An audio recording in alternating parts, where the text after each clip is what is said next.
Rebonjour pour ceux qui étaient là au doctorat, au séminaire doctoral. Merci Noé. Est-ce que tout le monde est revenu du séminaire? Didier, tu dirais que tout le monde est là? T'as vu personne dehors? Super. Bon donc bonjour à tous si vous m'avez pas encore vu aujourd'hui. Donc je suis Amandine Prat, la nouvelle directrice de la recherche et de l'innovation du conservatoire. Et je suis vraiment ravie d'accueillir aujourd'hui Julia Eckart, qui est compositrice, altiste-interprète, musicienne-interprète, et artiste sonore, qui vient de Berlin. En fait, j'ai découvert ça tout à l'heure, j'étais persuadée que Julia était belge, et vient de Berlin, mais a habité Bruxelles depuis la fin des années 80, c'est ça, donc depuis assez longtemps. Et à Bruxelles, Julia co-dirige et a monté, je pense, QO2, qui est un laboratoire d'art sonore assez connu quand on s'intéresse à l'art sonore, et qui permet à des artistes et des chercheurs de travailler ensemble et de faire tout un tas de sortes de projets, parce que c'est aussi un studio, un lieu de réflexion. Et si vous regardez un petit peu le site de QO2, vous allez voir qu'il y a un nombre incroyable de personnes qui sont passées par là. Avec Julia, on s'est rencontrés par Internet, en fait. On ne sait plus comment. Mais je sais que la première chose qu'on a faite ensemble, c'est que j'ai rempli un questionnaire qui a donné lieu à un livre qui s'appelle The Second Sound, Conversations about Music and Gender. Je ne me trompe pas? Gender and Music. OK. Et je crois que si j'ai bien compris, c'était pas prévu que ça soit un livre, c'est juste qu'il y a eu tellement de réponses, il y avait tellement de matériel que ça a généré un livre. Voilà. Je pense que tout le monde a compris la référence de Second Sound, j'ai pas besoin de l'expliquer. Ça va? Ouais, ok. Ensuite, on est resté en contact, mais une fois tous les quelques années. Mais en tout cas, j'ai eu le plaisir de lire le livre Espace intermédiaire sur Eliane Radig, la compositrice française encore vivante d'ailleurs, qui vit à Paris et qui a fait tout un tas d'œuvres d'électroacoustique absolument phénoménales que j'encourage tout le monde à découvrir si vous ne la connaissez pas. Et en fait, tu as été l'étudiante de Julia, de Eliane, non?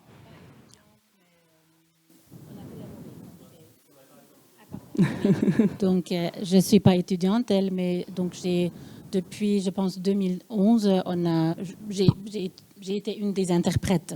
Ah oui, c'est ça. C'est comme ça que c'est venu. À un certain moment, je me suis intéressée comment elle... Parce que bon, elle avait déjà 80 ans, hein, donc elle avait déjà toute une vie avant. Et à un certain moment, je me suis intéressée qu'est-ce qui s'était en fait passé avant et comment elle est arrivée à cette manière de travailler qui, je vais en parler un petit peu, mais cette manière de travailler qui était vraiment transformative pour moi. Donc vraiment qui était... et c'est quelque chose qui ne pouvait pas venir d'un concept seulement, mais c'était vraiment aussi une pratique qu'elle a développée avec les moyens électroniques. Que seulement après, elle a donc utilisé avec les musiciens acoustiques. Donc c'est un peu pour ça que je me suis intéressée, et alors qu'on s'est vu beaucoup de fois pour en parler. Et donc ça c'est devenu ce livre qui est un long, soi-disant une longue interview, mais en fait, c'en était plusieurs. Ouais, j'en doute pas. Ouais. C'est vraiment un très beau livre, c'est sur les presses du réel. J'ai pas encore eu le temps de regarder s'il était à la médiathèque, mais s'il l'est pas, il y sera sûrement bientôt. Et en plus, il est bilingue. Chaque page est moitié français, moitié anglais, c'est ça, donc très facile d'accès pour tout le monde ici.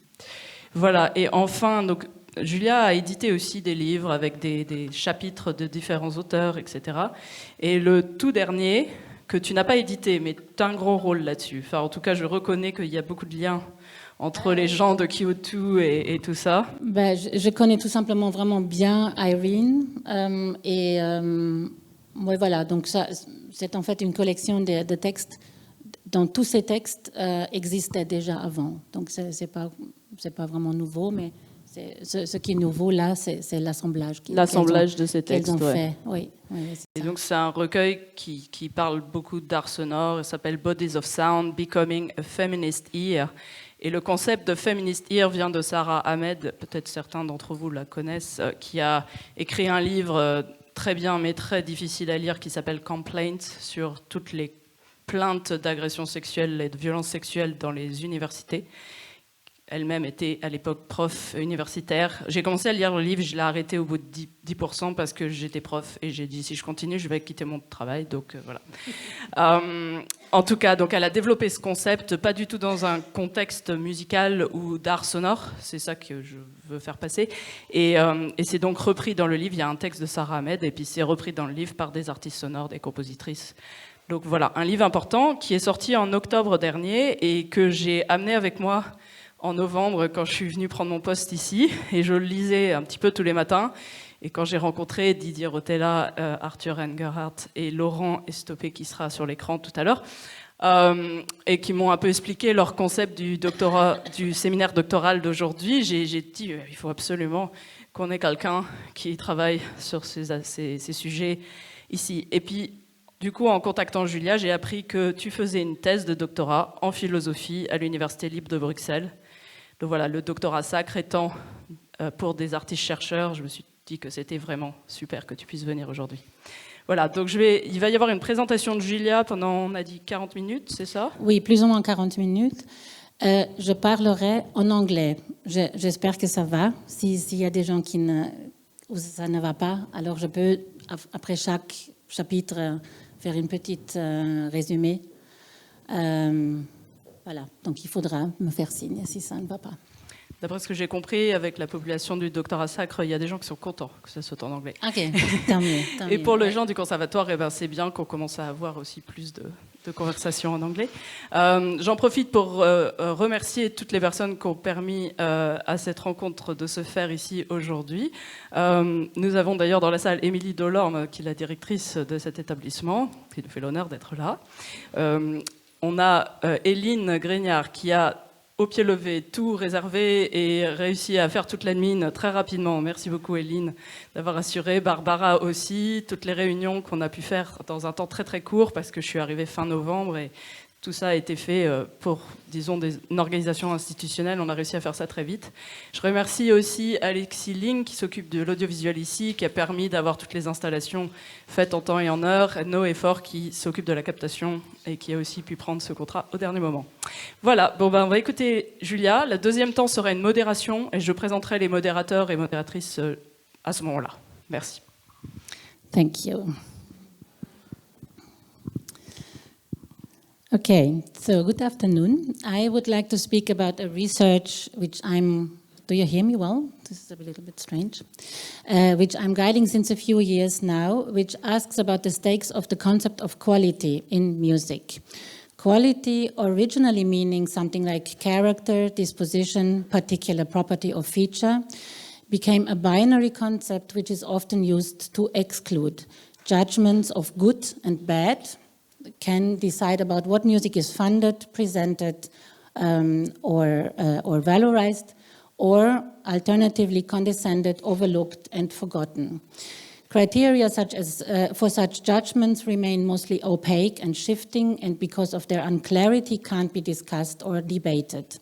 However, refraining from making judgments is not a valid alternative because, as Hannah Arendt, fundamental philosopher for my research, has shown, making judgments is a fundamental political activity and an important tool for creating self-determined cultures. Amandine has already said it a little bit, so my investigation has started in 2015 with a personal interest around the role of gender in music and musical lives, with questions both about my own position as a woman in the field of music, as a viola player, as a musician, and as an organizer or curator at QO2 workspace, where I work and felt a responsibility to make a relevant and just program. It was also still a moment, so we speak here about 2015, it was a moment of an overwhelming underrepresentation of female artists and of people of color, of course, also, although I must say that in that time it was a question that was a little bit less pronounced, or also it was a little bit everything in one pot. So this is not like the distinctions we make today are quite new, I think, in this. So I wondered how my being a woman influenced how I navigate the field. For example, the roles I took up, the music I liked or felt supposed to like, and played, the way I dealt with peers and with policymakers, the fees I requested, and so many, many more like little questions actually. These personal questions then extended to a curiosity about how others felt about it. And that led me to design a project around the issue, the project Amandine mentioned, which started with a big survey in which I formulated together with dramaturg Leen de Grave, and which then became the book, The Second Sound. The survey was really long and asked as many questions about musical or technical issues as about seemingly extra musical aspects of the job, such as about career, money, networks, collaboration, parenting, concurrence, stage presence, and so many more things that we might seem are actually of only a second importance. The testimonies we received were many and really fascinating, often very contradictory, often angry, also funny, and sometimes totally absurd. And three main concerns came mostly to the forefront.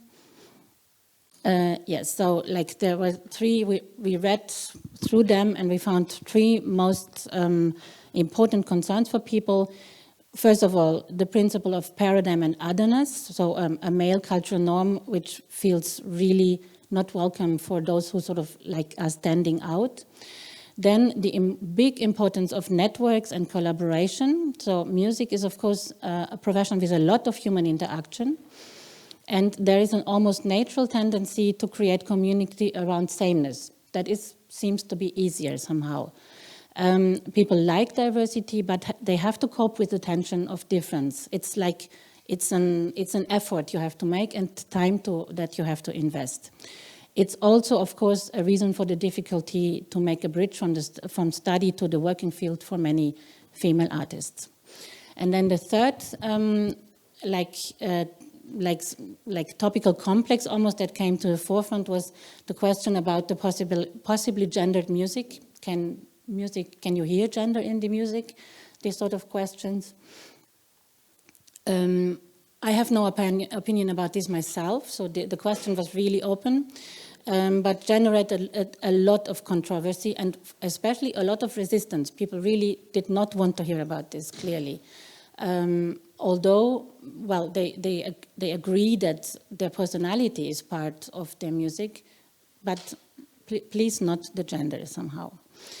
Then there were also lots of questions about, does this work? Yeah. About, I mean, I'm going a little bit fast here, but I have not so much time. So many remarks about art as a reproduction of a normative society represented by the notions of work and author, the undisputed and apparently neutral presence of the male body and connected qualities that makes everybody else stand out and reflect very much about their presence.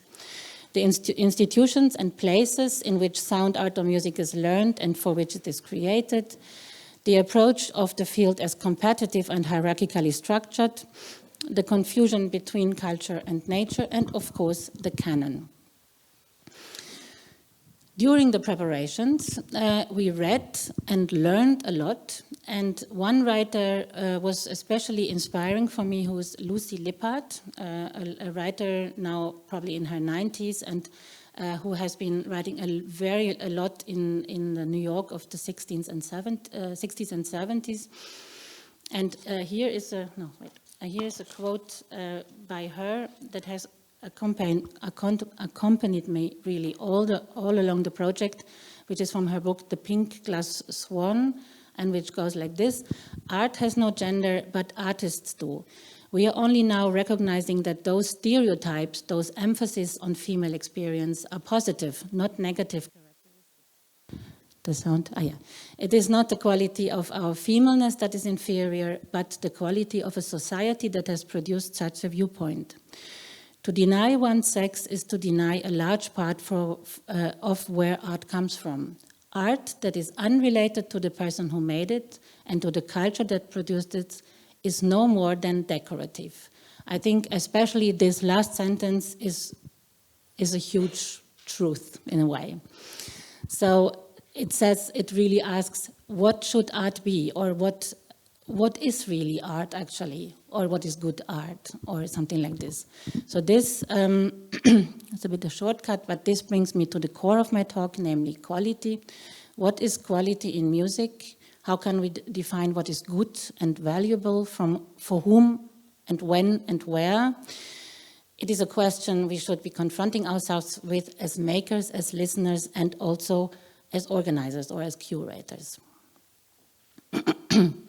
I also must say that I was then confronted with this question a lot because after the book I went a lot to like panels to speak or so, and I heard often this, yeah, but how can we then really do this? How can we become more diverse? Because, said some curators to me, if I do like a quota, if I do half of my program with female artists, there are not so many, and then the quality of my program will go down. It was something that I thought was really a very shocking argument, but it was very hard for me to then contradict it, and this is also why I wanted to know a bit more about this. So, okay, what is quality? And here is a quote from Swedish artist Ziggy Willpower, who phrases it very well, I think, like this. Quality is a word that rules to divide. Quality is a word that pits creative people against each other in a battle over who gets the right to space, recognition, cultural support, appreciation, audience, and dissemination. Quality is a word that nobody knows what it means, that changes shape, meanders, and never stays around long enough for you to get to know it. Quality is a word used by those in a position of power to judge and exclude those in a position of dependency, thus creating a competitive situation between creative people. Ideas of quality are related to ideas of meaning, of what music does for certain people or groups of people, of what ideologies or messages sound transports. The complexity of this topic is even more compelling when we look at the field as a whole. It is huge in its variety of styles and genres. People listen to music in a very large variety of situations and settings, and for many different and often even opposed reasons. With this as a starting point, my reflection runs along three main questions. How do we come to make judgments even? What processes and psychologies are at work? How are ideologies or orders, to speak with Sylvia Wynter, inscribed in the music of a society, and how is meaning made from them on a subjective and personal level? How did the binary thought principle take over our thinking, and how might we unlearn it? And then I also add another question, how could alternative models or methods for judgment be activated? Where is it possible to intervene and actively build a culture? And what would be the priority qualities to look for? Okay, first question, making judgments. To relate to something unknown, to validate meaning and its qualities, it is necessary to make judgments, which is, of course, totally not the same as being judgmental. Hannah Arendt, embedding her political philosophy into a framework of human plurality, diversity, and equality, it's like this basic triangle of all her thought, is showing how making judgments is an important shared activity taking place between humans. For her, making judgments is a foundational and necessary feature of our shared world, and few things, of course, are such good objects for discussing opinions, exploring perspectives, and making judgments as are artworks. Oftentimes, abstinence from judgment is seen as a sign of tolerance of modern liberal societies. Sometimes we think that, just let it be, let it all be somehow. So, however, argues Arendt, such foregoing to make judgments is keeping the status quo in place and prevents us from actively taking responsibility for our cultural environment. It will, speaking about music, reduce us to mere consumers of music serving our habits. And in her words, the realm of human affairs consists of the web of human relationships which exists wherever men live together.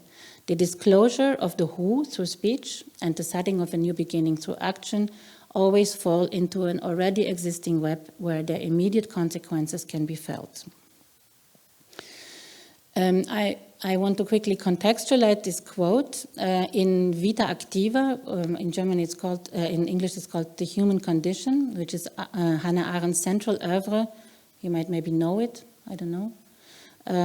3 categories of human activity, which are labor, work, and action, are attributed to the private and public realms. Labor concerns all activities which are directed at the immediate maintenance of life, everything that has to do with care, with food, everything that is consumed immediately. Work is directed at the production of longer-lasting objects which constitute the communal world, which are like things, tables, houses, these sort of things that might even outlive ourselves, but which sort of like stabilizes our world. And action is the appearance in the world through acts and speech, through which all individuals, with each individual, will be recognized as singular. This is very important. Art production falls, of course, into this latter category.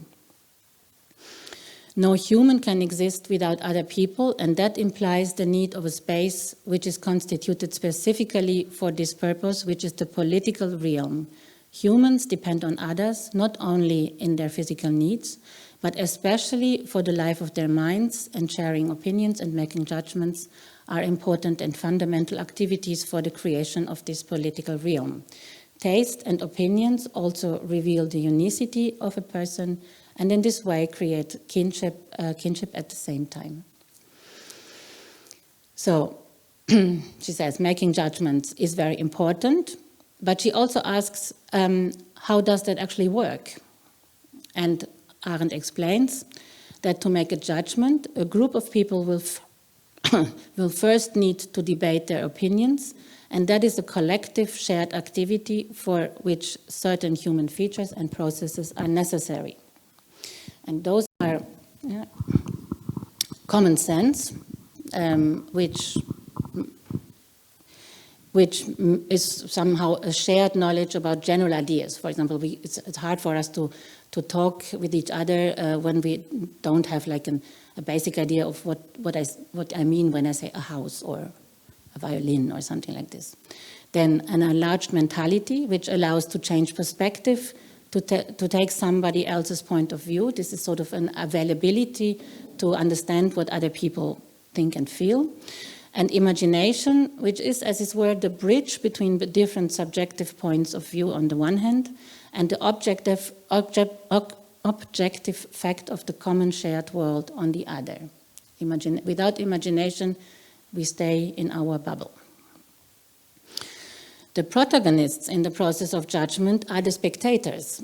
It's them who are the instance of making meaning of what has happened by sharing their experiences. So they are actually not involved in the act. It's them who also make the link between past and future, bringing to judgment an important aspect of timeliness and contextuality. Spectators are always a heterogeneous plural. They are not involved in the act, but are involved with fellow spectators. They represent a multitude of perspectives, and as such, the shared world. Wait.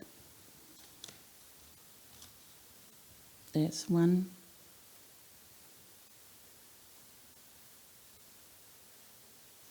Okay, yeah. So, sorry, I skipped one slide. So, Hannah Arendt says it like this: judgment always reflects upon others and their taste, takes their possible judgments into account. This is necessary because I am human and cannot live outside the company of men. I form an opinion by considering a given issue from different viewpoints, by making present to my mind the standpoints of those who are absent. That is, I represent them. The more people's opinions I have present in my mind while I am pondering a given issue, and the better I can imagine how I would feel and think if I were in their place, the stronger will be my capacity for representative thinking, and the more valid my final conclusion.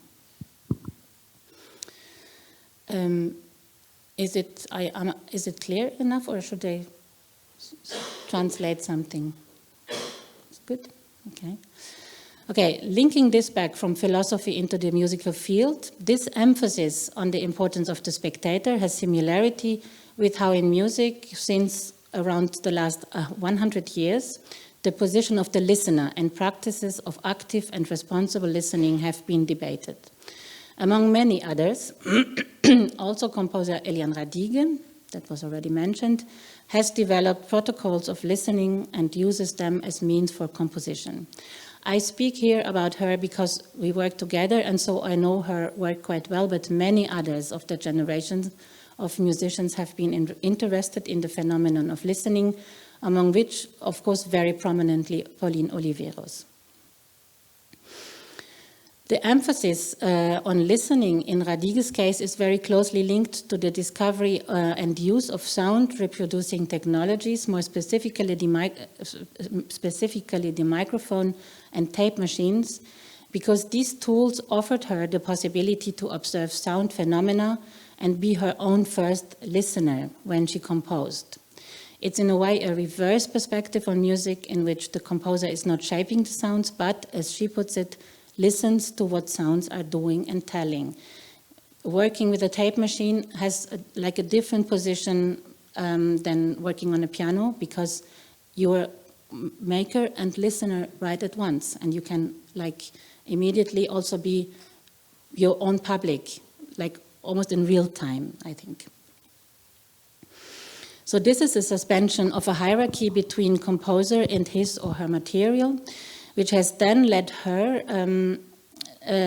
to also suspend a number of other parameters, which traditionally might seem self-evidently hierarchical, such as composer and performer, listening and speaking, even technology and nature, or modulation and resolution, I would say. Working with her as a performer has been for me quite transformative, because it really is a collaboration based on responsibility and reciprocity rather than of control and expectation, something which I have also experienced many times already in my life as a viola player.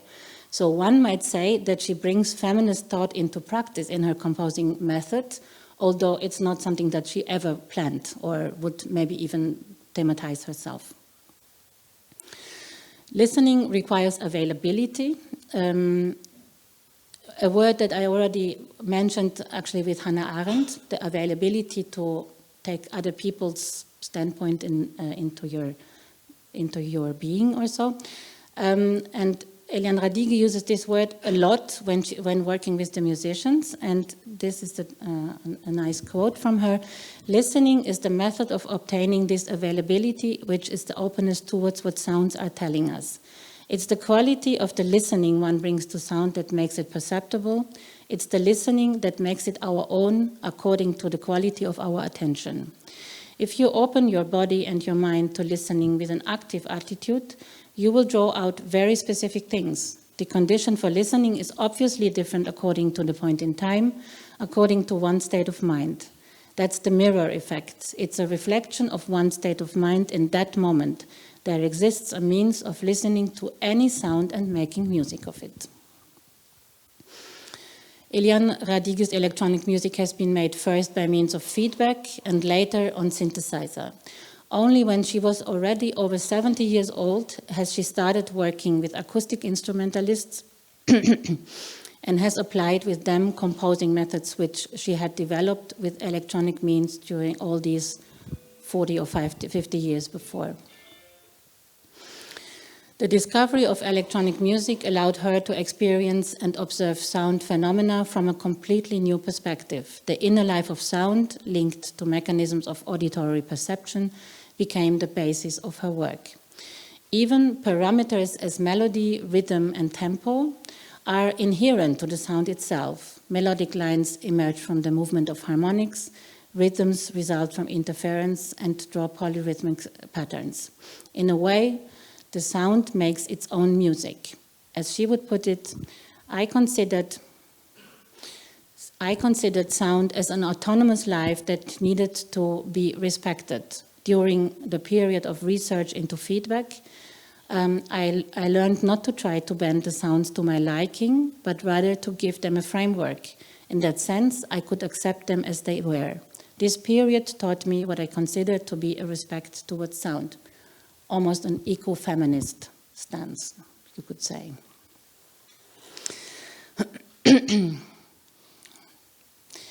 Of course, judgments are not made in a vacuum. Responses to music, but also to sound quite generally, are for a big part shaped by cultural background, memory, and social and spatial context. But although music has been known to be politically and economically instrumentalized, in most cases this is happening in a diffuse and unconscious way, at least on the side of the listeners. Musicologist Susan McClary observes that most people have little framework or vocabulary to articulate their experience of music. One of the reasons is that we keep addressing sound and music, a medium which acts strongly on emotion, intuition, and memory, through frameworks of reason and the visual, including the visuality of text and scores. As McClary puts it, the organization of sexuality, the construction of gender, and the arousal and channeling of desire, music may perform these functions even more effectively than other media, since few listeners know how to explain how it creates its effects. Music gives the illusion of operating independently of cultural mediation.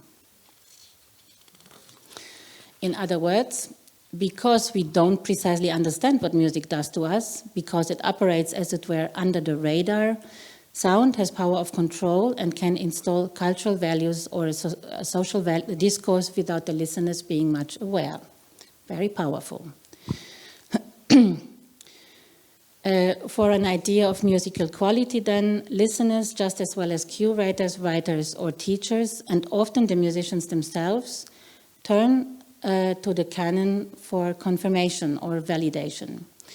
The canon creates an idea of what is qualitative or good through reiteration. Similarly to how Judith Butler has explained how an idea of gender is constructed through repeated performance, Sylvia Wynter, philosopher Sylvia Wynter, shows how what she calls orders are installed in societies. These are frameworks of values in which the ruling part of society is overrepresented and which are legitimized through repeated performance, an often really tiring and confusing operation for those who don't have agency in this order with their own identity. They have to sort of develop a double identity. It's, yeah. So, in her own words,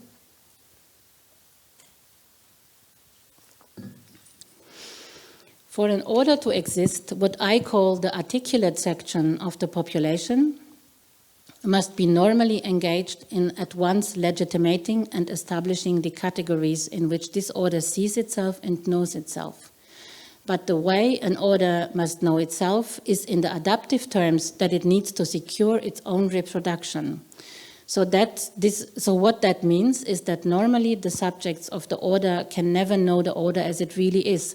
Rather, they must know it as it needs to be known in order to secure its own existence.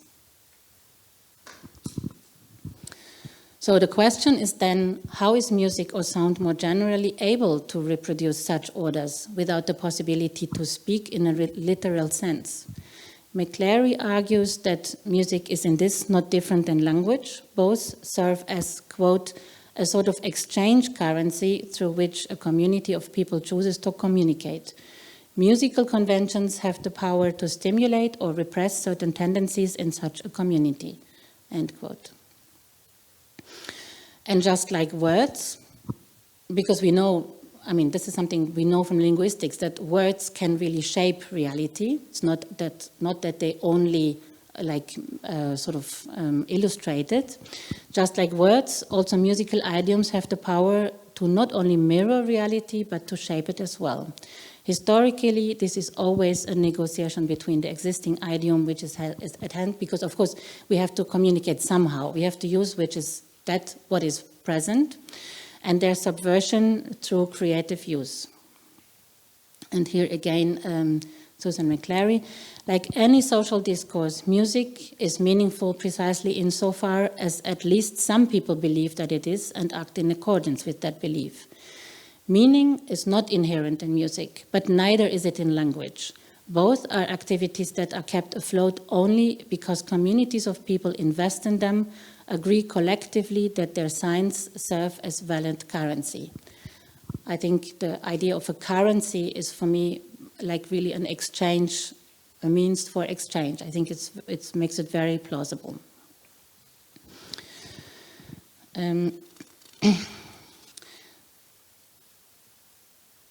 Then, next to the influence of the canon on which music a society identifies with, musicians, but also listeners, are also oriented in a phenomenological world of tools, instruments, of spaces. In music, very much so. We have a very long training. Often we deal a lot with instruments of all sorts, complicated instruments, and so forth.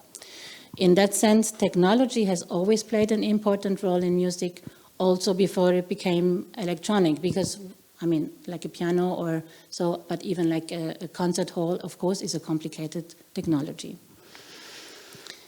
Sarah Ahmed, that was also already mentioned, in her book Queer Phenomenologies, addresses the necessity of orientation in a world of tools, bodies, and spaces. And she writes, oh, this is wrong. Orientation is alignment with what is in spaces and for bodies which are already present. When orientation works, we are occupied. The failure of something to work is a matter of a failed orientation. A tool is used by a body for which it was not intended, or a body uses a tool that does not extend its capacity for action. For bodies to arrive in spaces where they are not already at home, where they are not in place, involves hard work. Indeed, it involves painstaking labor for bodies to inhabit spaces that do not extend their shape. Bringing this back into the field of music, this problem of orientation, of lack of feeling welcome, of not feeling one's capacities and desires extended, is a reason why, even in recent history, women have often had a different career cycle. They usually needed, or still need often, I think, more time to find a welcoming and productive place where their capacities could flourish, with the pay gap as only one annoying consequences. Often when women had, definitely of this generation of Eliane Radigue, when they had developed their art, all the places that were well paid or something, they were already long taken. Huh? So we have seen now how judgment is conditioned, how meaning is layered, and how social orders as well as the phenomenological world can prevail but can be subverted. However, in our Western culture, binary thinking stays the pedal point underlaying it all, making the toxic use of the paradigm of good versus bad possible and persistent. It does not only echo in notions of good and bad, but musically also in hierarchies such as composer-performer, feminine or masculine endings, classical and pop music, and many, many others. For many people, this binary either-or, which polarizes and seems to force us to take sides, is perceived already as natural, having been reiterated so persistently that other thought models are just beyond imagination. But many feminist philosophers have pointed out how binary categories serve as a fundament for Western thinking and a major tool for patriarchy and exclusion. It is a deeply ingrained principle since the Cartesian hierarchical body-mind divide, and has a deep influence as the ordering principle of musical institutions and the canon. Using a qualification of good without clarifying the criteria can be justified only through a sole reference point of a bad. Don't know if that's clear, but I think good in itself means simply nothing. It means only something when I can also refer it to something which is the opposite. So this is how it works, I think. In the framework of feminist critique, alternative narratives have been drawn up, many of which relate to new technologies, among which Donna Haraway's seminal Cyborg Manifesto. In the myth of the cyborg, the tools are used, but the reproduction of the attached ideology is refused. The cyborg is a simulacrum, a copy without original. No biological reproduction has come into play for its making. The cyborg is obscuring traditional boundaries and internalized dichotomies. For the musical field, electronic music technology bears in this sense a great potential for restitution and reconstruction, as it's not so charged with tradition as instrumental music. It has not so much of a canon, of course.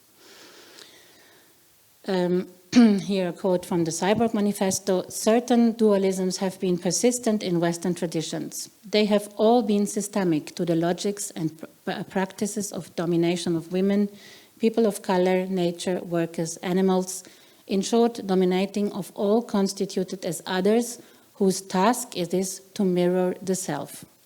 High-tech culture challenges these dualisms in intriguing ways. It is not clear who makes and who is made in the relation between human and machine. It is not clear what is mind and what body in machines that resolve into coding practices. Insofar as we know ourselves in both formal discourse and in daily practice, we find ourselves to be cyborgs, hybrids, mosaics, chimeras. Biological organisms have become biotic systems, communications devices like others. There is no fundamental ontological separation in our formal knowledge of machine and organism, of technical and organic. Where Donna Haraway uses the myth of the cyborg, cyborg means cybernetic organism, I don't know if that's something you have heard about, as a way, so that's an organism that replicates itself autonomously. That's the meaning of it. As a way out of the binary principle while staying within the principle of individuation, Chiara Bottici goes beyond this principle and takes the root of transindividuality. She draws next to Sufi tradition on the philosophy of transindividuality of Baruch Spinoza. And this is how she explains it: by drawing insights from a Spinozist ontology of the transindividual, I argue that bodies must not be considered as individuals, as objects given once and for all, but rather as processes. This also means going beyond the individual versus collectivity dichotomy. If it is true that all bodies are trans-individual processes, then the assumption that there could be such a thing as a pure individual who is separate or even opposed to a given collectivity is at best a useless abstraction and at worst a deceitful fantasy. So in this approach, body and mind are not opposed to each other, and surely not in a hierarchy, but, quote, are just two modes that express two different attributes of an infinite substance communicating itself through an infinity of attributes, end quote.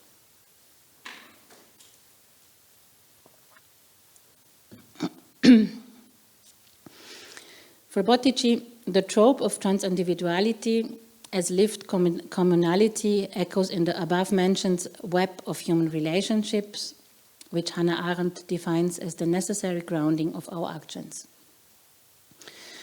Bottici also refers to Arendt's concept of natality as a central category of political thought. Natality is a concept that Hannah Arendt has developed as foundational for her thought, and it marks each new beginning by birth or by action, and that never happens in solitude. Humans need other humans for the life of their bodies and minds, but also to gain a sense of reality by being perceived by others. Being embedded in this trans-individual shared web of human relationships also necessarily means not having full control over the consequences of our actions, as this web constantly creates unforeseen and unstable new constellations in which we thrive. It is an observation particularly relevant in the arts, I think, where creativity and imagination propel us to set new beginnings in this world without knowing what consequences it will have, or if any at all. I'm sorry, I go a little bit fast maybe. I don't know if this was sort of clear. Otherwise, please shout. Okay, this brings me then to the last point of my argumentative circle, a notion which has been latent along the way, which is uniqueness. While judgments are made in the web of human relations, meaning is made subjectively by the listeners, while the uniqueness of the creators is equally idiosyncratic and important. Acknowledging that the reality of makers is related to their music allows for their identity to be respected, revealed, and contextualized, with room for more diversity and inclusion. Often, however, we see a dangerous habit coming up of including the other, with a big O, as yet another binary category, without true respect for the importance of the uniqueness of maker work and situation. It even has already a new name, which is tokenism, where women are programmed because they are women, or people of different cultural background because of this background, and not for their music, unfortunately. Philosopher Adriana Cavarero considers this a consequence of philosophy striving to generalize. So in her words, just 1 second.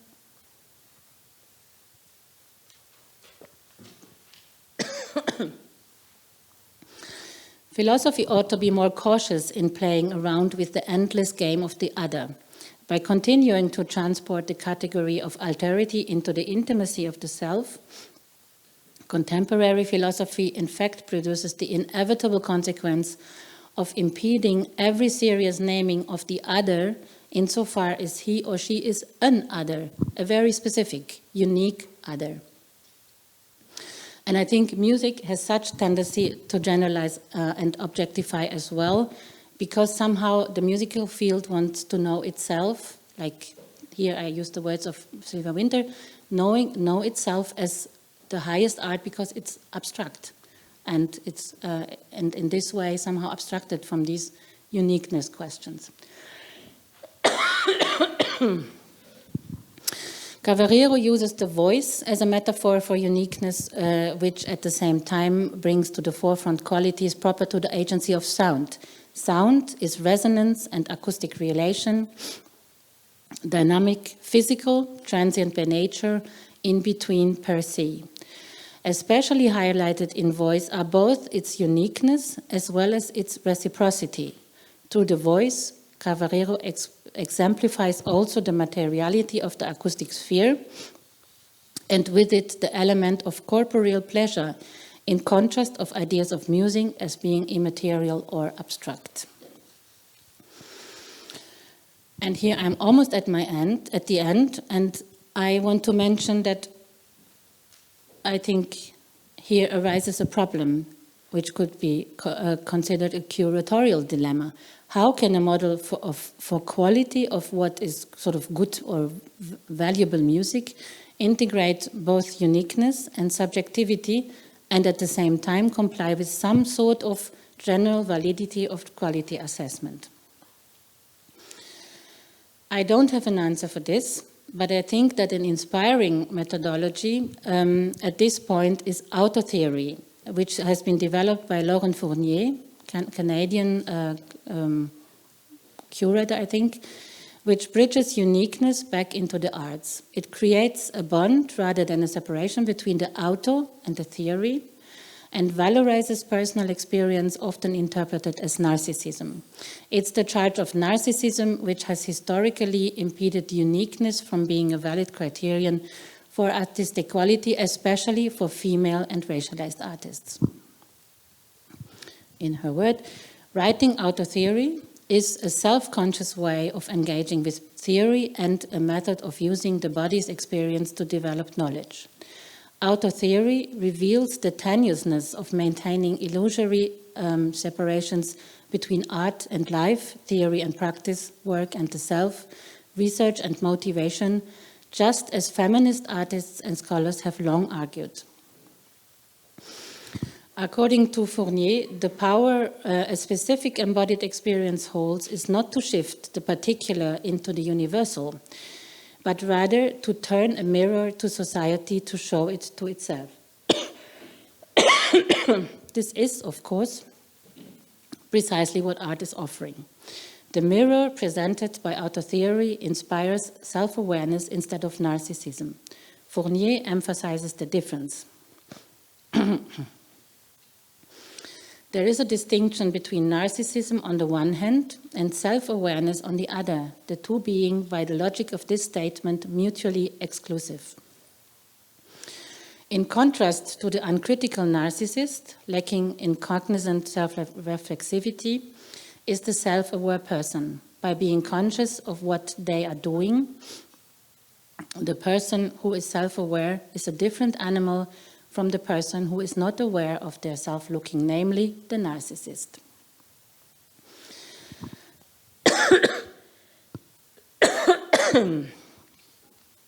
Auto theory is developed in the framework of visual culture and literary studies, but as a method, it could be useful to be aware and try out also in music, I think.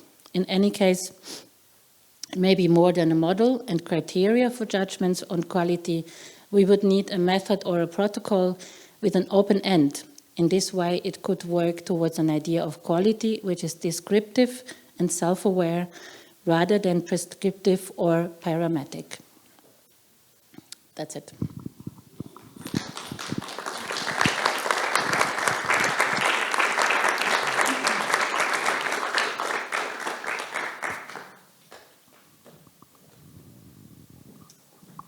Thank you very much, Julia. So we are going to invite, should I introduce? Oh, okay, sorry. Is it back? Yeah. So we're going to, no, I'm going to continue in French. Donc je vais maintenant inviter les modérateurs et modératrices à joindre la session. Donc nous avons Cléo, qui est plasticienne et aussi artiste sonore, qui vient de Cergy et qui est en ce moment étudiante à l'EAD de Genève. Et le nom du master, je ne sais plus, mais c'est sur le travail collectif et engagé. Alors, je ne sais plus comment ça s'appelle exactement. Transforme, voilà. Et donc l'idée est de créer ensemble et avec une activité politique et sociale, c'est ça? Voilà. Et Cléo est en ce moment active dans l'exposition Silence, qui a ouvert à 14h, si je ne me trompe pas, près des salles publiques, et nous allons pouvoir aller voir l'exposition à la fin de cette rencontre. Voilà. Et nous avons sur l'écran Laurent Estopé. Est-ce que vous nous entendez? Oui, très bien, parfaitement, merci. Et nous, on vous entend. Est-ce que le niveau sonore est bon ici? Oui. Moi, oui, c'est bon. Est-ce qu'il faut bouger la... Oui, d'accord. Et donc, Laurent est compositeur, étudiant à l'HEMU, c'est ça? C'est pas l'HEM, c'est l'HEMU. Oui, c'est l'EMU et j'y enseigne en fait l'improvisation. Et enseigne l'improvisation libre, c'est ça? C'est ça, exactement. Voilà, et est en ce moment aux États-Unis. C'est pour ça qu'il n'est pas avec nous dans la salle.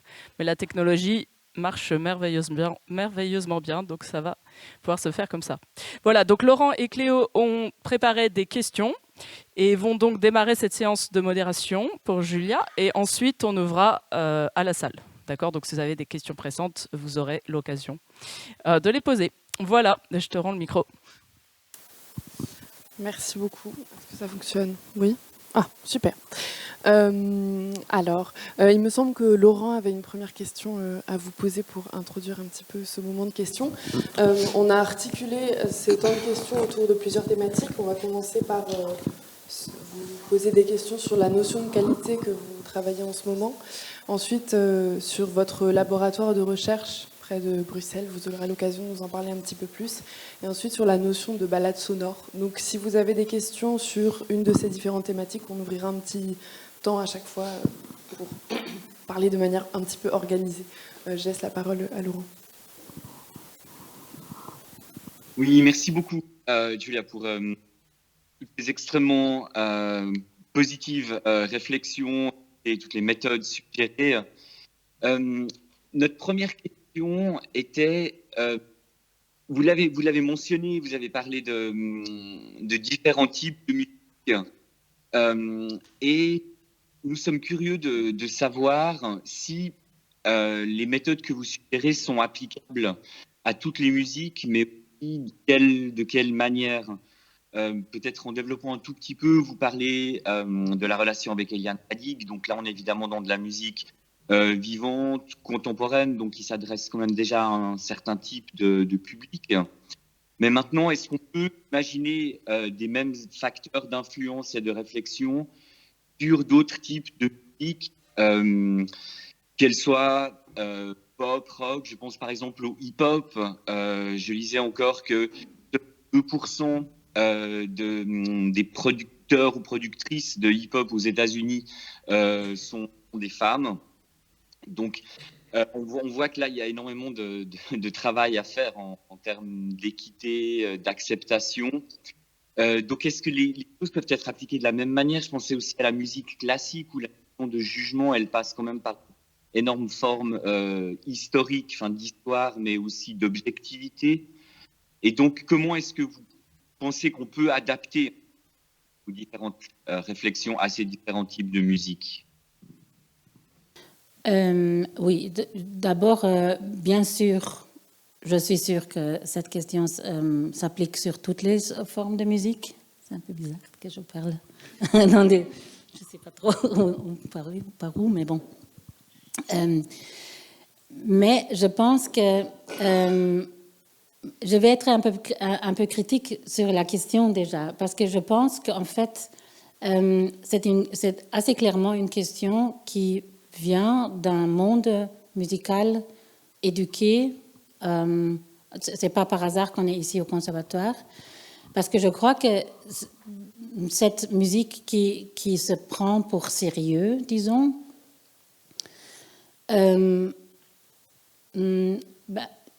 comment dire, donc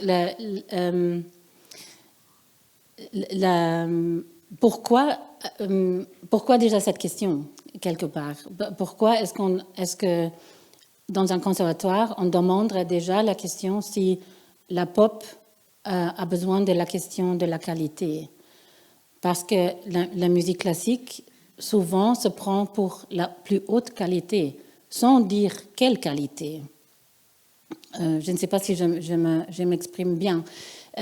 Donc, je pense, oui, absolument, c'est une question qui est demandée dans tous les domaines de la musique, mais elle a du sens seulement, je pense, si on parle des qualités et pas de la qualité.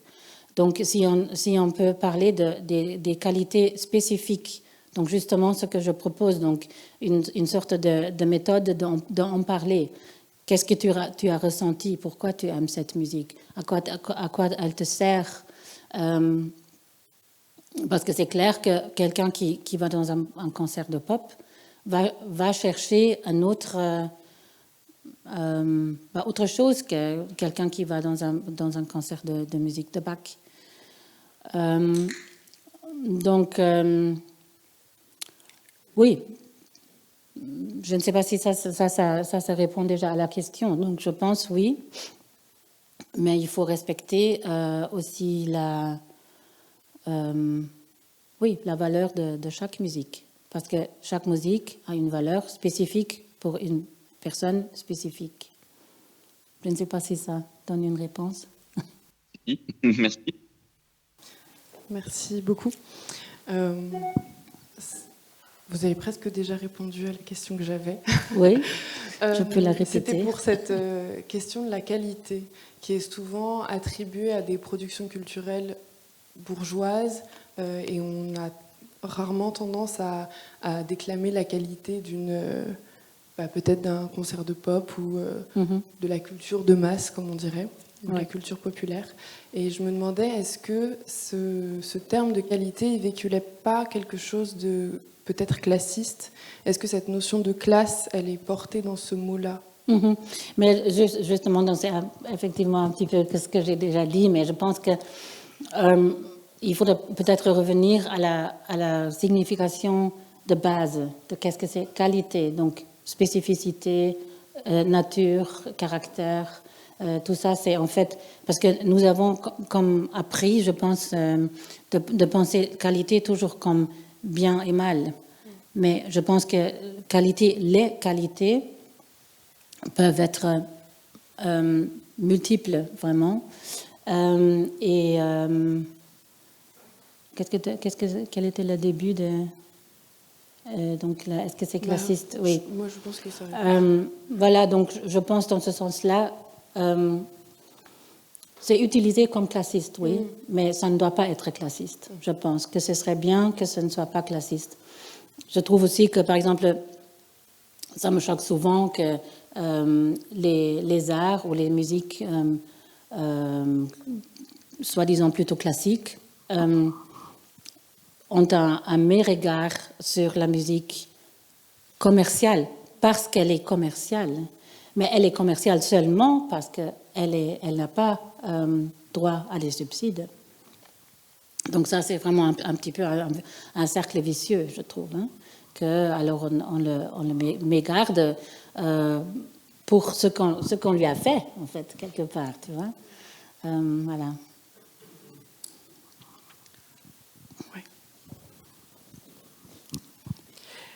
En 2000, lors des conférences, de l'AES, de la convention de l'AES à Paris,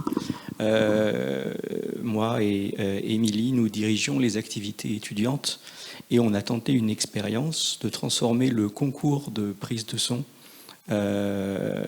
en simplement, justement, transformer en d'essayer de démontrer, de décrire les enregistrements plutôt que justement de les classer et savoir qui était le meilleur pour avoir une récompense.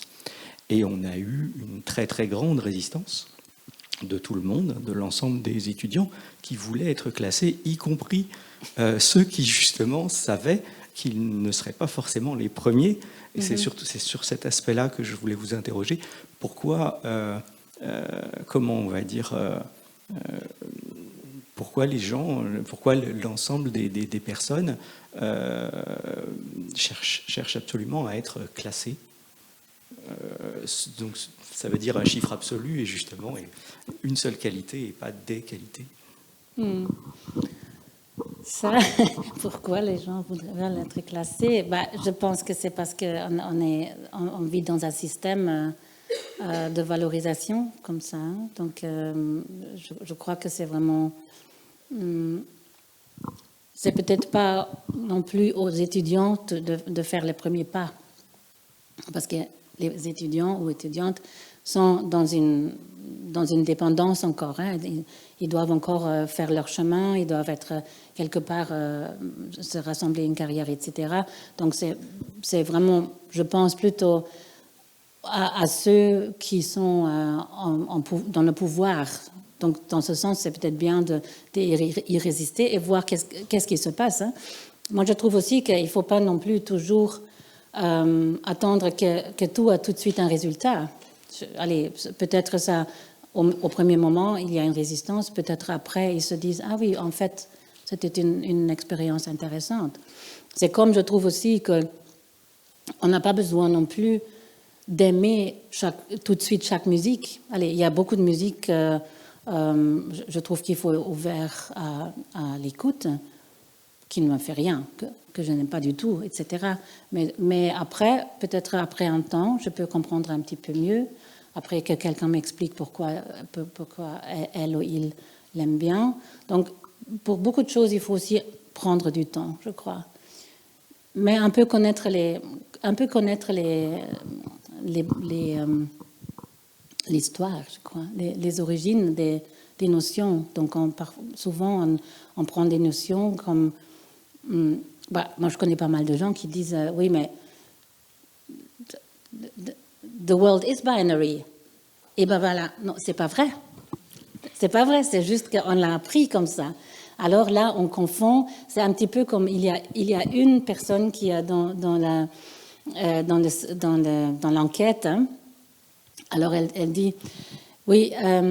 En fait, quand moi j'étais jeune, mes amis m'ont dit que je ne pourrais jamais être compositrice parce que l'histoire montre que tous les bons compositeurs ont été des hommes.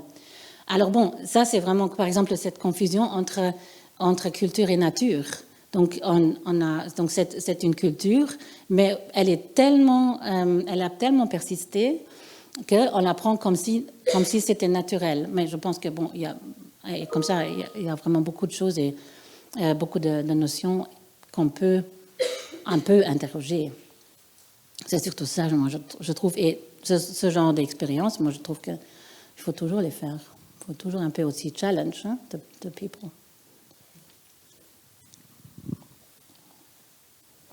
Merci beaucoup. Ouais, on peut redonner. Ouais, pardon, il y a une question. Oui, bien sûr.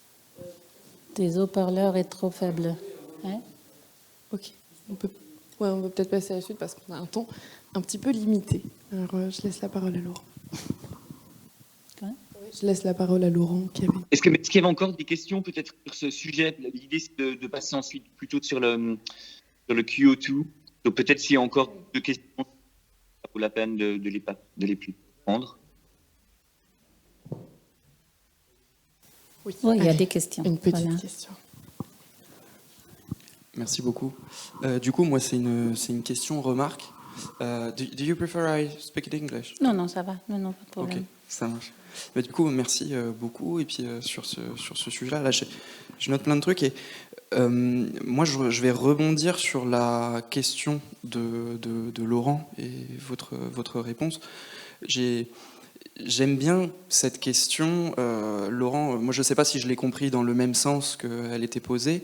Quand j'ai compris, est-ce qu'on peut appliquer la question de la qualité à toutes les musiques ?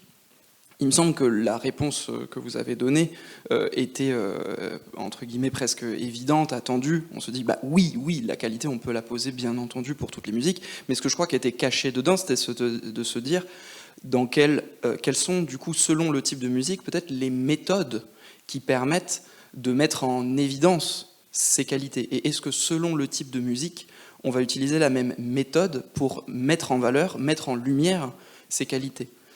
Et ce que j'ai perçu dans votre première réponse, qui était pour moi une réponse à cette question de méthode, c'est-à-dire déjà demander aux gens qu'est-ce que tu vis, et surtout moi j'ai bien aimé l'approche que vous aviez qui était de dire à quoi ça te sert. Donc quelque chose de très pragmatique, de dire mais en fait il y a pas de, c'est pas quelque chose, c'est pas une image mentale, c'est pas quelque chose d'abstrait. La musique elle s'intègre à un processus, à des pratiques, et donc c'est dans ces pratiques-là qu'on va découvrir comment on fait. Et donc du coup, j'aurais eu envie peut-être d'aller encore un petit peu plus loin dans cette question-là, et peut-être si vous avez des expériences pratiques sur vraiment cette méthode, en prenant peut-être le parti de dire c'est une chose, par exemple, de poser une question à quelqu'un, c'est une méthode qu'on peut mettre en place. On va évaluer la qualité par le dialogue et par quelque chose que les gens vont dire. Mais est-ce qu'on peut imaginer encore d'autres protocoles qui peut-être ne passerait pas par la parole ou par d'autres choses, et qui vaudrait du coup pour des communautés culturelles précises, qui permettraient de mettre en lumière, valoriser, peut-être auto-valoriser même les qualités, et du coup vraiment de manière située pour chaque type de musique, et du coup associé à des communautés culturelles. Voilà. Oui, je pense que ça existe déjà. Hein. Donc, Vote with your feet, par exemple, donc que les gens, beaucoup de gens vont à certains événements, par exemple, des choses comme ça. Ça, c'est aussi une manière de valoriser, hein, bien sûr, qu'on y va déjà. Puis, on bouge, par exemple, ou on ne bouge pas. Allez, ça c'est tous des manières. Maintenant, je ne peux pas vraiment répondre à ça parce que c'est presque comme encore un autre travail, que je ne suis pas vraiment sûre que moi, personnellement, ça m'intéresse tellement. Parce que je trouve aussi que c'est un peu pour moi, ce serait, je pense, un peu une position un peu, presque un petit peu paternaliste, comme si je voulais maintenant commencer à mesurer comment les gens qui adorent la DAB la valorisent, ou qu'est-ce que ça leur fait, etc. J'aime bien comment on parle. Hein. Ça m'intéresse que quelqu'un qui adore cette musique m'explique d'où ça vient, pourquoi, etc. Alors je peux commencer à apprécier. Mais je pense que c'est peut-être un peu trop scientifique pour moi, alors finalement. Mais bon, voilà, vas-y. Ça pourrait être une belle recherche, bien sûr. Mais il y avait d'autres questions aussi. Moi, j'avais une question sur l'unicité. Parce qu'il y a un passage dans l'interview d'Eliane Radig où elle utilise une métaphore très belle, enfin, qui m'a beaucoup touché, où elle parle sur une pièce, alors, où elle veut dire que c'est pas d'elle, hein, mais elle dit ça a été un jeu de ballon entre différents enfants, et que bon, voilà, celui qui a signé cette pièce, il a juste trouvé ce ballon beau et mis ce ballon dans la poche. Ah oui, je remarque bien.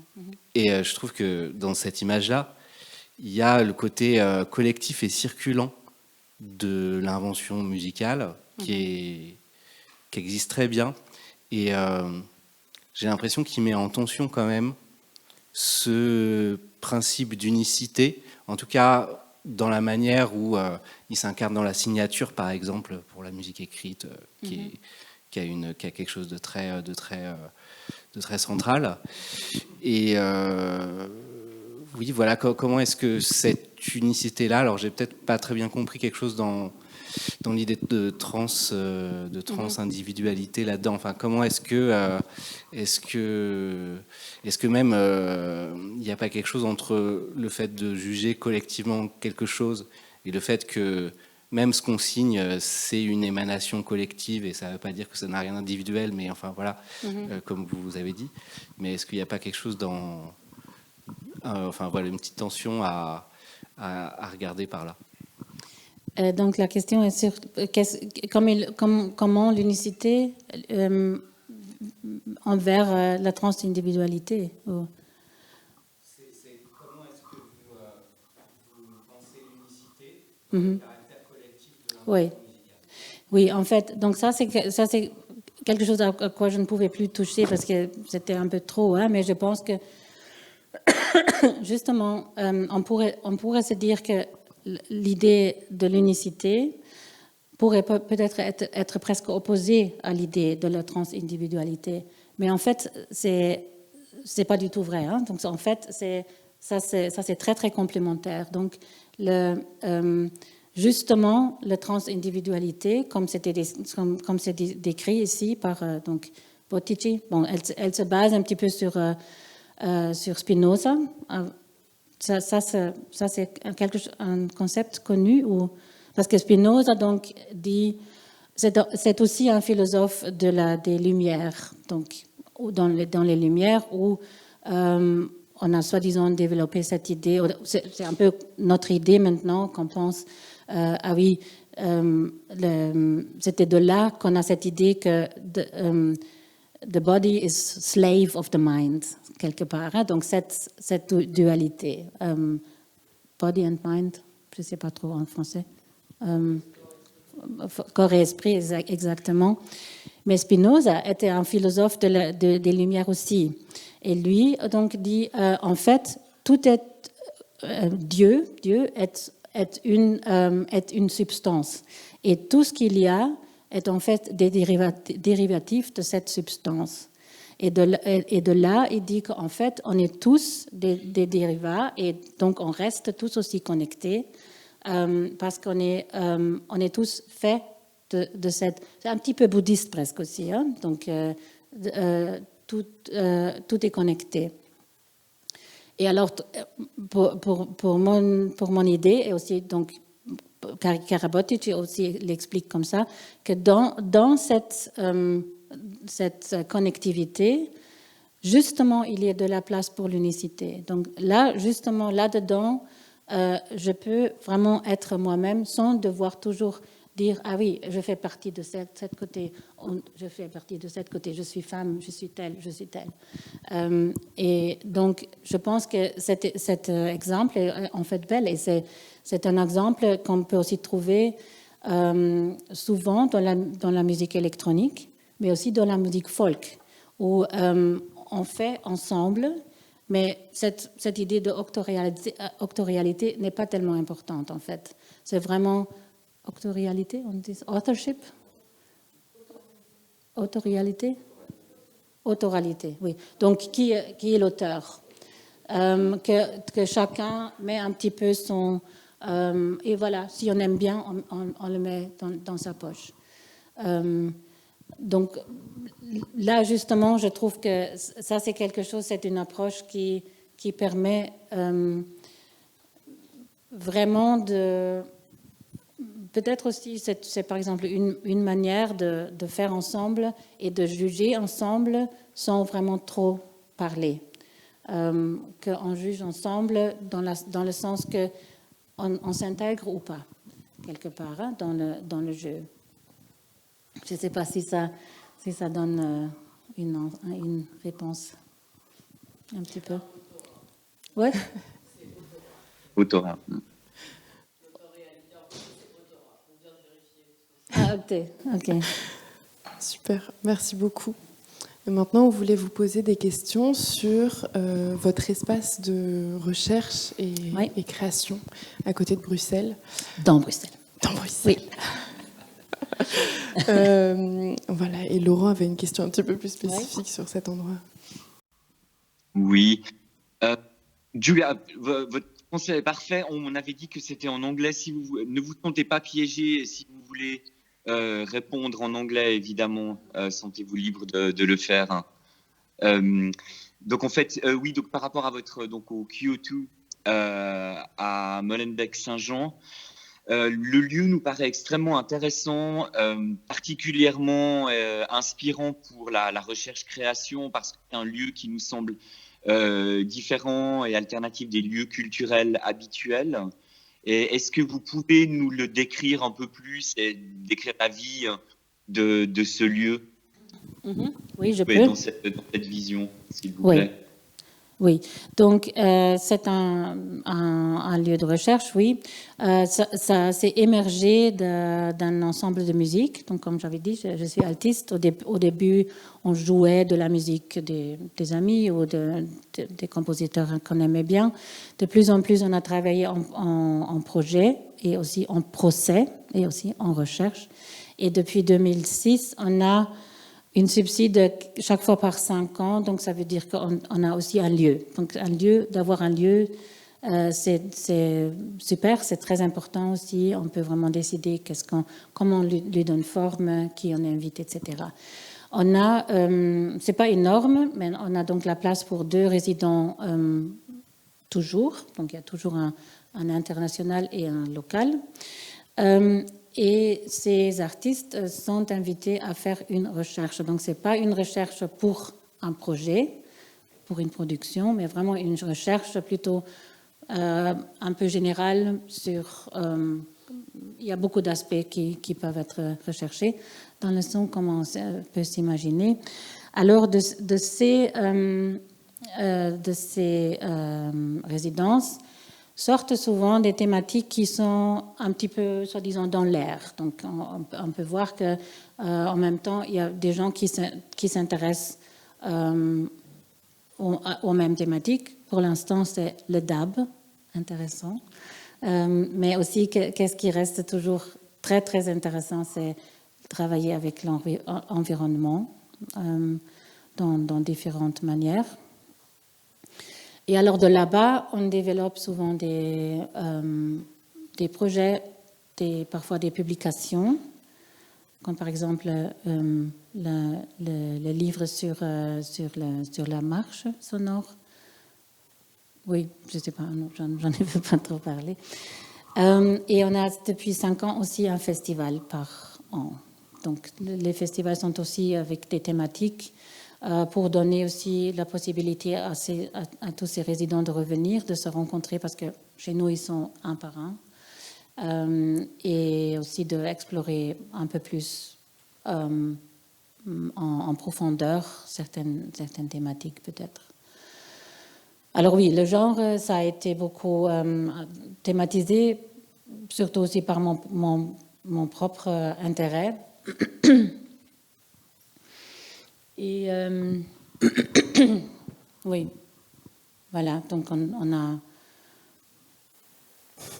Justement, Oui. sur la question du genre, Oui. je voulais demander, est-ce que concrètement, dans l'organisation du lieu et des activités, est-ce que vous avez cherché, est-ce que vous avez pu mettre en place des choses pour laisser plus de place aux femmes, aux personnes minorisées? Parce que, comme dans la citation de tout à l'heure, il disait, c'est difficile pour un corps qui n'est pas invité de se faire une place. Eh bien, on utilise une quota.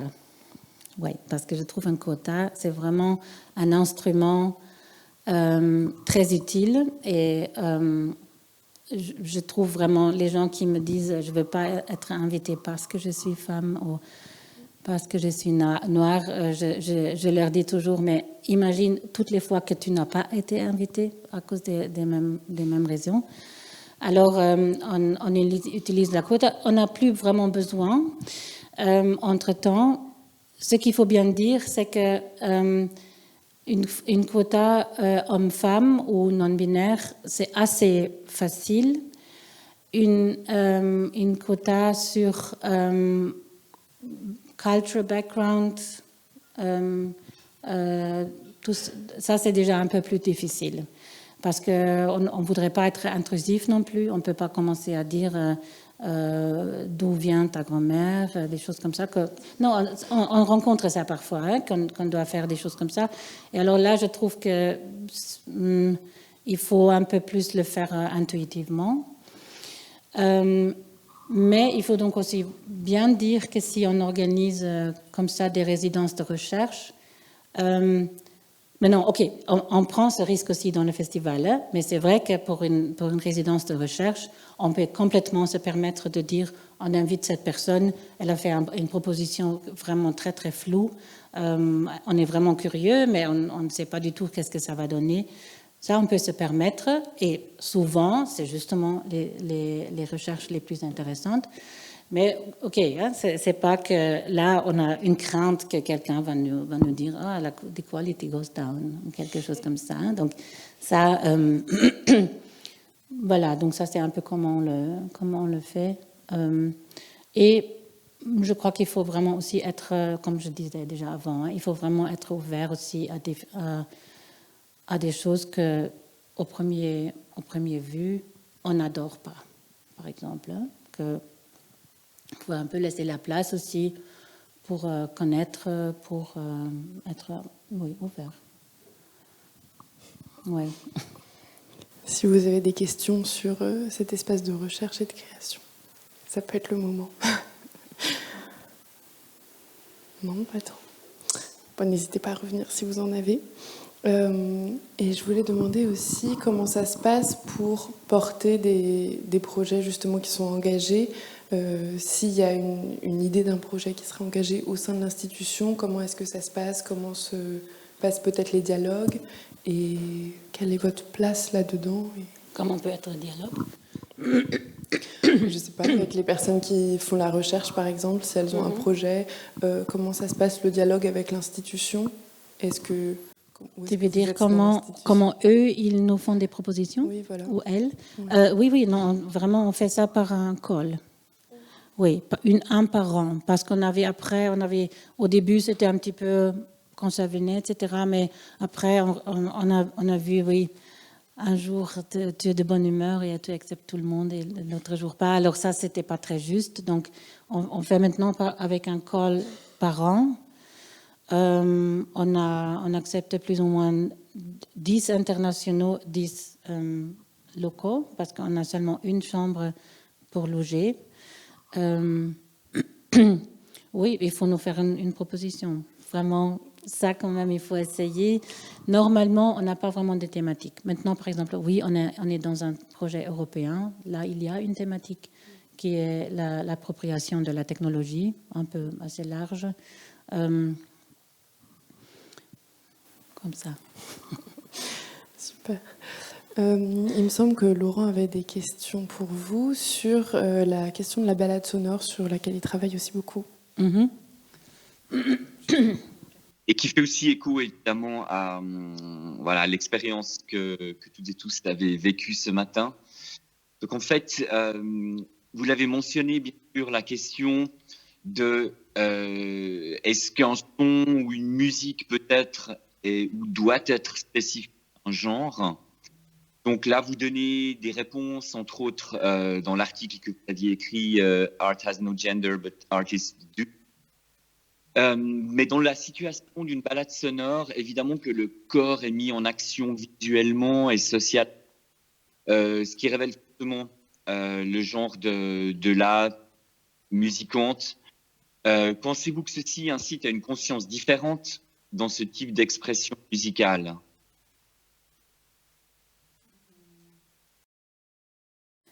Mais là, je pense qu'il faut être un peu plus spécifique. Donc, là, tu parles du baladeur ou du compositeur ou parce que bon, ça dépend. Hein. Parfois, je fais une balade que quelqu'un d'autre me propose, mais c'est la balade de cette autre personne. Donc, c'est pas tellement mon genre qui va se représenter ou qui va se mettre en jeu, mais le tien. Donc, je ne sais pas là tout à fait quelle est ta question dans ce genre-là, dans ce sens-là. Bon, cette remarque, elle est déjà intéressante. Enfin, le fait... alors peut-être, enfin voilà, c'était pas prévu, mais peut-être est-ce que tu peux développer justement cette question de qu'est-ce qui fait que tu te laisses aller quelque part au genre de la proposition faite et que toi tu te retires finalement peut-être de toi-même.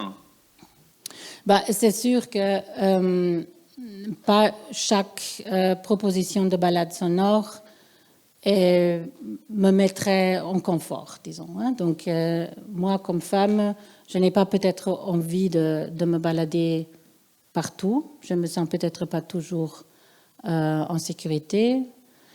Mais bon, ça dépend vraiment très fort aussi de est-ce que je suis toute seule ou est-ce que je suis en groupe, est-ce que la personne qui propose la balade est là aussi. Donc ça, c'est par exemple... Comme la balade sonore, c'est vraiment un format d'art sonore qui est encore très, très ouvert et pas très, très défini. Alors, je pense que c'est un peu encore difficile ou peut-être aussi un peu tôt de répondre à ça. Maintenant, de ce livre qu'on avait fait avec Elena Bizerne, ce que je me rappelle bien, c'est que les balades sonores proposées par des compositrices ont souvent justement ce problème comme thématique. Et ne suppose pas que je doive me sentir confortable dans toutes les situations, etc. Et il y avait aussi, mais bon, ça, là, je ne peux vraiment peut-être pas faire en tenir une règle, mais ce que nous avons donc avec Elena, donc il faut peut-être dire, peut-être pas tout le monde connaît ce livre, mais donc de QO2, on fait parfois des publications, dont donc une avec curatrice Elena Bizerne, qui est sur la marche sonore. Donc ça c'est vraiment un compendium de beaucoup de différentes approches de balades sonores ou aussi même performances dans l'espace public, la relation au espace public, etc.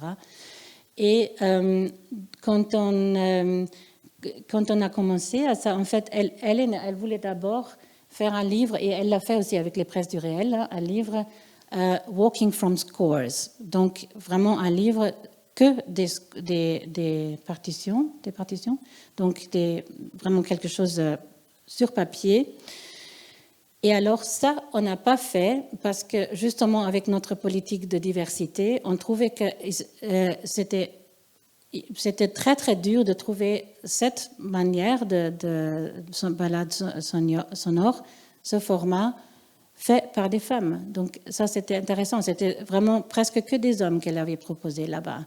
Donc ça c'est déjà peut-être une certaine constatation. Je ne peux pas dire que j'en peux vraiment tirer des conclusions, mais ça c'est peut-être déjà quelque chose que c'est peut-être, oui, pas tellement dans l'intérêt des femmes, ou peut-être aussi, beaucoup de femmes penseraient peut-être pas que c'est quelque chose qu'elles peuvent se permettre, peut-être, de faire une sorte de manual pour les autres. Ok, je te donne ça, vas-y. Donc, la plupart des femmes, quand elles font des balades sonores, elles vont plutôt aller elles-mêmes ou aller avec les gens, par exemple. Mais donc, encore une fois, hein, donc ça, c'est vraiment juste une impression que j'ai retenue de cette publication, qui n'est pas du tout scientifique ou empirique ou quoi que ce soit. Oui, peut-être que donc, le but plutôt des propositions des femmes est plutôt de se mettre en relation avec où elles sont. Et beaucoup de ces scores sont plutôt dirigés vers moi, individu, et comment j'écoute. Et ma mémoire très diffuse des balades sonores que j'ai fait dans ma vie, peut-être, ou que j'ai regardé. Oui. Je voulais vous demander, si vous avez des questions, n'hésitez pas, hein, levez la main, faire un petit signe. On sait que 80% des productions visuelles sont produites par des hommes, et donc de nombreuses théoriciennes ont identifié... Oui. C'est beaucoup. De nombreuses théoriciennes ont identifié un male gaze, une façon masculine de regarder le monde, ou en tout cas des images dans lesquelles transparaît un regard patriarcal.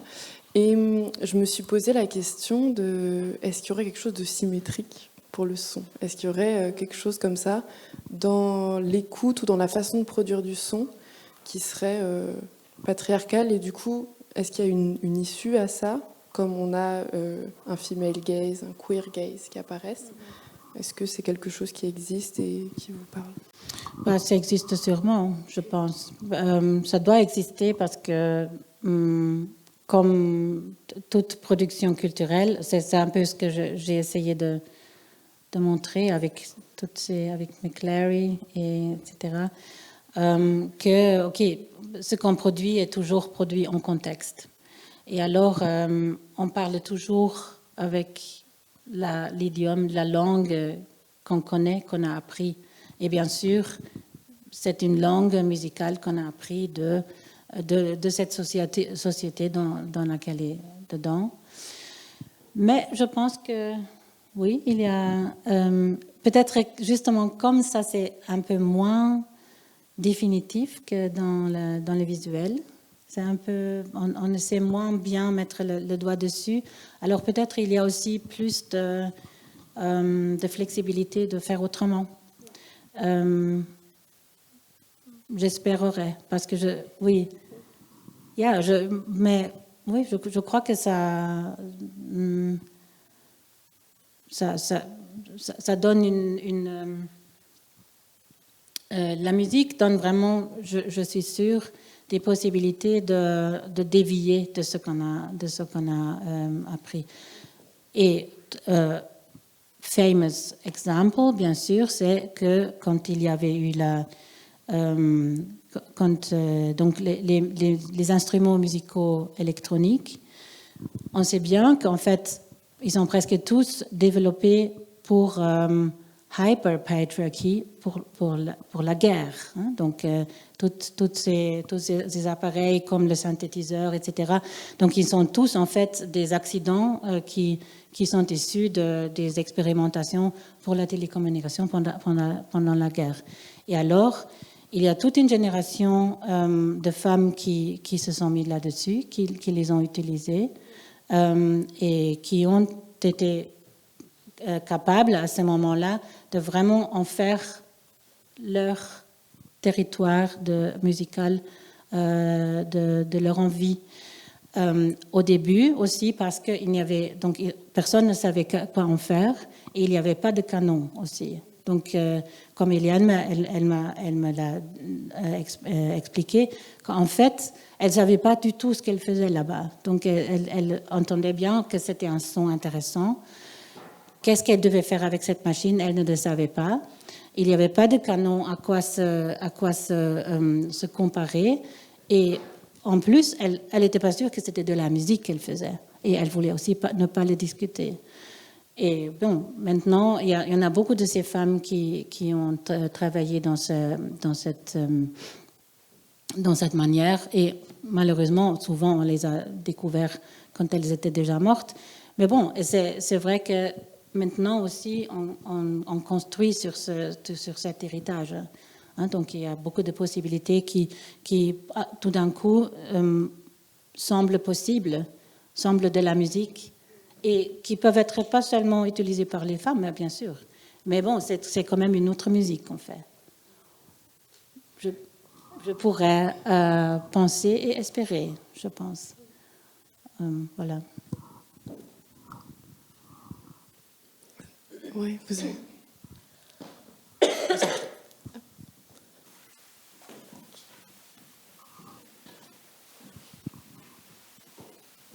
Merci.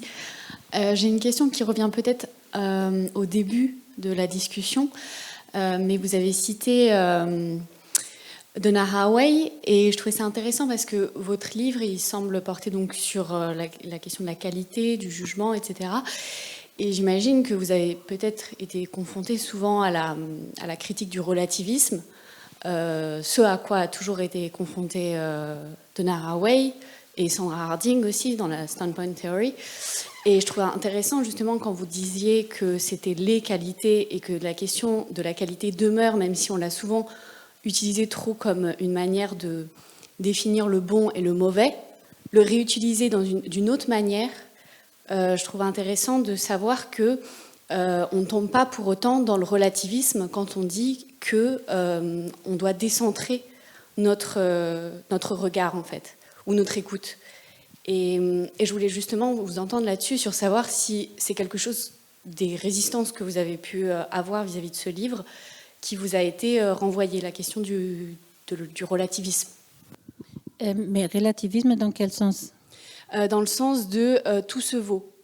Ah oui, ok. Oui, mais je n'ai pas encore écrit ce livre, donc je suis encore dans la recherche. Et justement, c'est ça que je voulais dire à la fin. Donc je pense que ça, c'est vraiment une très, très grande question. Bien sûr, pas tout se vaut, mais beaucoup se vaut, je trouve. Mais beaucoup se vaut si on connaît les buts, si on connaît aussi, donc, par exemple, est-ce que les buts sont éthiques ou est-ce que les buts sont mauvaises, des choses comme ça. C'est pas qu'on aime bien une chanson parce qu'elle nous fait penser à quelque chose, qu'elle est bonne tout de suite. Hein. Donc ça, c'est peut-être le relativisme là-dedans.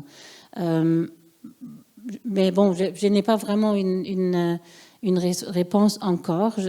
J'espère quelque part encore la trouver. Mais oui.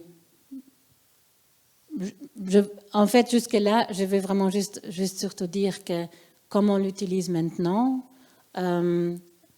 c'est peut-être aussi quelque part une manière, mais une mauvaise manière du tout se vaut. Parce que tout se vaut qui va dans un certain grid.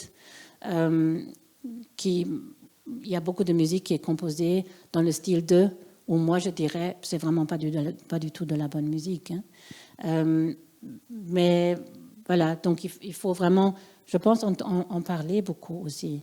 En parler, comprendre les origines, d'où certaines musiques, et encore une fois aussi, tout se vaut. Je n'ai pas besoin d'aimer tout non plus. Hein. Oui, je n'ai pas vraiment une réponse à ça. C'est vraiment une bonne question. Et j'espère quelque part m'en approcher. Donc, voilà. Merci. Ouais. Merci beaucoup. Oui. Bonjour. Je voulais apporter juste une petite touche par rapport à certaines questions qui ont circulé. La question du male gaze. Alors pour le son, je ne sais pas répondre, mais pour la musique, enfin si il faut absolument les distinguer. Il y a dans le livre de Susan McClary, Feminine Endings, un des chapitres qui concerne la compositrice Jannica van der Velde. Et il me semble qu'on a des éléments de réponse, enfin un début de réflexion là-dessus, dans la mesure où elle questionne cette voix féminine spécifique de compositrice et la manière justement dont ça affecte la forme, le langage, justement la binarité aussi, l'opposition dualiste ou pas des thèmes, etc. Donc je crois qu'il y a déjà une amorce de quelque chose. Moi, la question souvent que je me pose, c'est celle de l'interprétation. Est-ce que quand on aborde des questions de répertoire, un patrimoine en musique, bien sûr, est-ce qu'il y a un male gaze, enfin male way of playing, women way of playing? Voilà, ça c'est une question. Et juste une petite remarque par rapport à la question du relativisme m'est venue en tête en vous écoutant la réponse que Bruno Latour faisait à cette question. Quand on lui opposait justement qu'il était relativiste, il répondait « Le contraire du relativisme, c'est l'absolutisme ». Et donc je pense que ça, c'est une bonne façon aussi d'aborder la question et de penser que... voilà. Donc si vous avez une réflexion sur l'interprétation, ça m'intéresserait beaucoup, spécifique. Non. Non, désolée. Là, j'ai même encore jamais réfléchi à ça, je dois dire, parce que je crois que je pense que j'inventerai quelque chose là. Non, désolée. Mais merci pour les autres remarques, très, très relévantes. Si ça vous va, on va bientôt terminer. Mais j'avais juste une dernière question pour conclure. Est-ce que vous auriez des outils ou même des toutes petites choses qu'on pourrait commencer à faire pour aller dans le bon sens? Nous qui sommes dans la salle, qu'est-ce qu'on pourrait commencer à faire pour... Je vais alors finir avec une petite anecdote. Qui est qu'à QO2, dans un festival, justement dans le cadre de ce projet sur le genre, on avait invité Pauline Oliveros. Pauline Oliveros, alors elle a parlé. Alors, elle avait reçu aussi cette question. Alors, elle avait dit, quand elle étudiait, donc elle étudiait la composition, je pense à New York, elle était dans la classe avec toutes les... Steve Reich, Glass, et je sais pas, tous ces gens qui après devenaient vraiment très, très, très connus. Alors, c'était la situation encore assez classique, donc un professeur derrière un piano, et chaque étudiant mettait sa partition sur le pupitre. Et alors, il joue un petit peu, il essaye, il donne des commentaires, etc. Alors, next, etc. Et alors, quand sa partition venait, les gars sortaient pour fumer une cigarette. Donc voilà, déjà là, on se dit, mais comment elle a pu subir? Alors, elle a eu cette question, est-ce que tu as subi ça? Comment est-ce que tu as fait vraiment pour continuer? Et alors, elle a dit, create your own community. Et je crois que c'est ce qu'elle a fait et c'est vraiment la seule réponse à tout ça. Donc vraiment, de voir avec qui on peut vraiment bien s'échanger, avec qui on peut faire quelque chose de positif, de constructif. Et alors, voilà, alors on voit bien où ça va. Aussi, je trouve que je vais passer un petit peu vite sur ça, mais je trouve que cette idée de natalité de Arendt, c'est aussi une chose qui m'accompagne toujours très beaucoup, parce que toujours cette pensée qu'on est toujours avec d'autres gens dans ce tissu presque, avec d'autres personnes. Alors, chaque naissance est comme chaque initiative, on ne peut jamais savoir quelle est la conséquence. Parce qu'il y a tellement de facteurs qui font... c'est un peu de butterfly principle. Hein? On ne sait pas vraiment qu'est-ce qui va Peut-être ça ne sera pas demain, peut-être ce sera quand je serai morte. Mais voilà, create your own community, do something. Je crois que ça, c'était vraiment... Ça, je n'ai jamais oublié qu'elle a décrit ça comme ça et qu'elle a tellement, vraiment, après, développé un univers, quelque chose qui était aussi très, très féminin et très, très différent. Avec les musiques qu'elle a fait, aussi là, on ne sait pas est-ce que c'était la musique, hein? Est-ce que c'est des exercices, quand moi j'étudiais, c'était puis ça c'est pas une compositrice, hein, elle a juste écrit quelques exercices, etc. Voilà. Merci beaucoup.